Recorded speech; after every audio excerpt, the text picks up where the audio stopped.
ഏണിയൊക്കെ പിടിച്ച് എങ്ങോട്ടാന്നല്ലേ, മൊത്തത്തിൽ വെച്ചടി കയറ്റം ആണല്ലോ. അപ്പം അതുകൊണ്ട് നമുക്കിന്ന് ഒരു അടിപൊളി പരിപാടി ഉണ്ട് ഇവിടെ.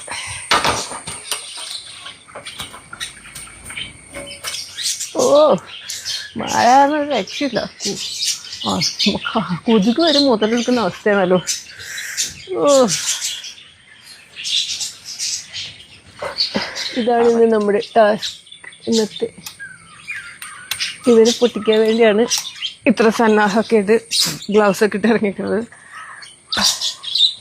കുറേ ദിവസമായിട്ട് ഇതിങ്ങനെ കിടന്ന് കരുതി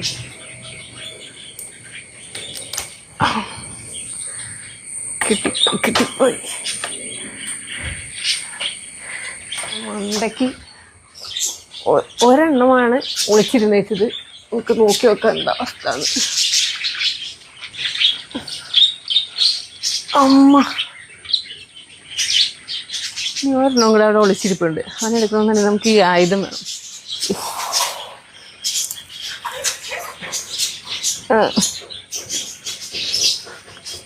അമ്മ ഇന്നത്തെ എൻ്റെ വിളവെടുപ്പ് കണ്ടോ.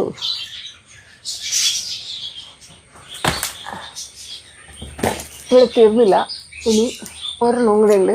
അത് മേളിലാണ്. മുകളിൽ പോയിട്ട് ഒരു വീഡിയോയിൽ ഞാൻ എൻ്റെ ബാൽക്കണി കാണിച്ചതില്ലേ, അതിനകത്ത് കുറച്ച് ഫോട്ടോസും കാര്യങ്ങളൊക്കെ ഉണ്ട്. അപ്പോൾ അത് ഡീറ്റെയിൽസ് കാണുന്നുണ്ടെങ്കിൽ നേരെ ആപ്പിലേക്ക് വെക്കോളൂ. അപ്പം അന്ന് കാണിച്ചു തന്നെയാണ് കുമ്പളങ്ങ രണ്ടെണ്ണം, ഒന്ന് ഇവിടെയും ഒന്ന് ഇപ്പുറത്തും. ഒരെണ്ണം നേരെ താഴെ എത്തിയിട്ടുണ്ടായിരുന്നു, കഴിഞ്ഞ ദിവസം വീണിട്ട്. അടുത്താണ് നമ്മൾ പൊട്ടിക്കാൻ പോകുന്നത്. അമ്മ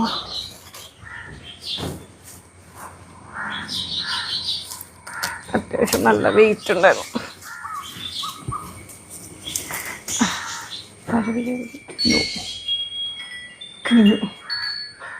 ഇതൊക്കെയാണ് എൻ്റെ കൃഷിത്തോട്ടത്തിലെ ഇന്നത്തെ വിളവെടുപ്പ്, ഇന്നത്തെ കാഴ്ച കേട്ടോ. നമുക്ക് ഇതൊക്കെ മേളിലുണ്ടായിരുന്നതാണ്, നല്ല വലിപ്പം വെച്ചു. ഇത് താഴെ ചെയ്തു. അപ്പോൾ കാരണം വെള്ള പൊടിയൊക്കെ പോയിട്ടുണ്ട്. അധികം വലിപ്പം വെച്ചില്ല, പക്ഷേ തൊണ്ടൊക്കെ നല്ല മൂത്തുണ്ടോളൂ. ഇനി ഇത് അപ്പുറത്തേക്ക് കൊടുക്കാം, കുറച്ച് ഞാൻ കൊടുക്കും.